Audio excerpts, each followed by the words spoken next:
भारत के पड़ोसी देश पाकिस्तान और अफगानिस्तान के बीच जंग जैसे हालात बने हुए हैं। पहले पाकिस्तान ने तालिबान पर हमला किया और तालिबान ने उसका मुंह तोड़ जवाब दिया।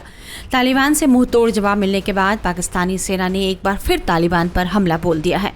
हालांकि पाकिस्तानी सेना ने एक बार फिर से यहां कायरता दिखाई है। कारगिल की पहाड़ियों पर चुपके से कब्जा करने वाली पाकिस्तानी सेना ने अब अपने एक और पड़ोसी देश अफगानिस्तान पर रात के अंधेरे में बड़ा हमला बोल दिया।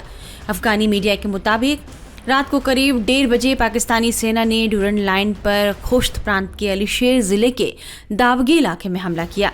पाकिस्तानी सेना ने तालिबानी सेना के ठिकानों पर रॉकेट दागे, जिसका अफगान सेना ने भी करारा जवाब दिया। अफगानी मीडिया बता रही है कि तालिबानी सेना ने भारी हथियारों से पाकिस्तानी सेना को जवाब दिया है। सुबह करीब 5 बजे तक दोनों देशों के बीच भारी गोलीबारी जारी रही। अफगानिस्तान की मीडिया ने बताया है कि पाकिस्तान आर्मी और तालिबानी सेना के बीच गोलीबारी की वजह से स्थानीय लोग डर गए और बड़ी तादाद में सुरक्षित इलाकों की ओर चले गए।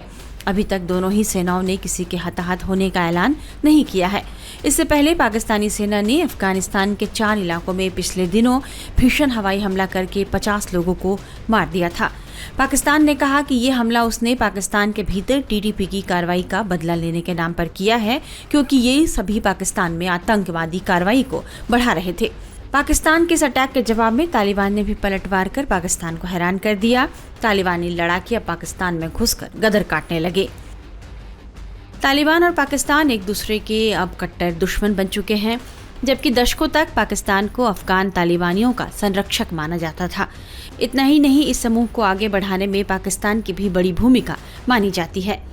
अब जबकि पाकिस्तानी सेना और तालिबान के बीच जंग के हालात बने हुए हैं, ऐसे में पाक सेना के जवान और अफगान लड़ाके आमने सामने आ जाएं तो कौन किस पर भारी पड़ेगा। अगर दोनों के बीच जारी यह संघर्ष बड़ा रूप लेता है तो किसके लिए गंभीर मुश्किल खड़ी होगी। आइए हम इसको समझते हैं। पहले तालिबान की बात करते हैं। इसने सोवियत यूनियन और अमेरिका जैसी ताकतों का सामना किया है। तालिबान ने इन दोनों को न सिर्फ हराया बल्कि अफगानिस्तान से खदेड़ने का भी काम किया। वह काबुल की सत्ता पर काबिज है। ऐसे में उसे टकराना पाकिस्तान के लिए आसान नहीं होगा।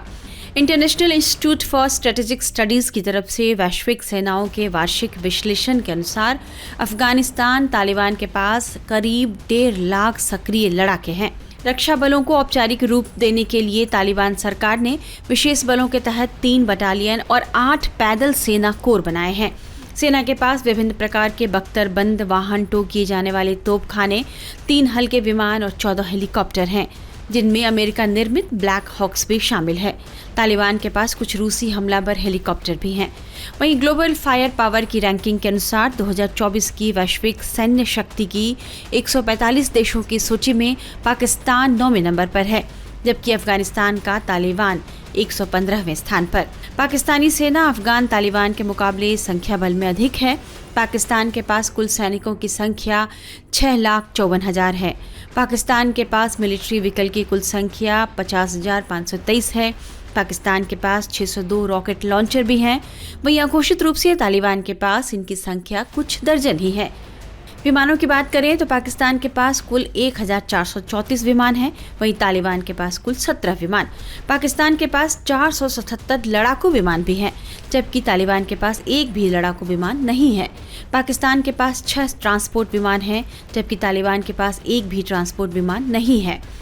पाकिस्तान के पास 114 नौसैनिक पोत, पनडुब्बियां और गश्ती जहाज हैं। वहीं अफगानिस्तान चारों ओर जमीन से घिरा हुआ है, उसके पास कोई नौसैनिक ताकत नहीं है। लेकिन इन सब के बावजूद तालिबान को लेकर एक बात कही जाती है, लंबे और गुरिल्ला संघर्ष में उसे बढ़त हासिल है। पाकिस्तान के ताज़ा कायराना हमले ने तालिबान के गुस्से को भी और भड़का दिया है। देखना होगा कि अब तालिबान की तरफ से इस पर क्या प्रतिक्रिया आती है।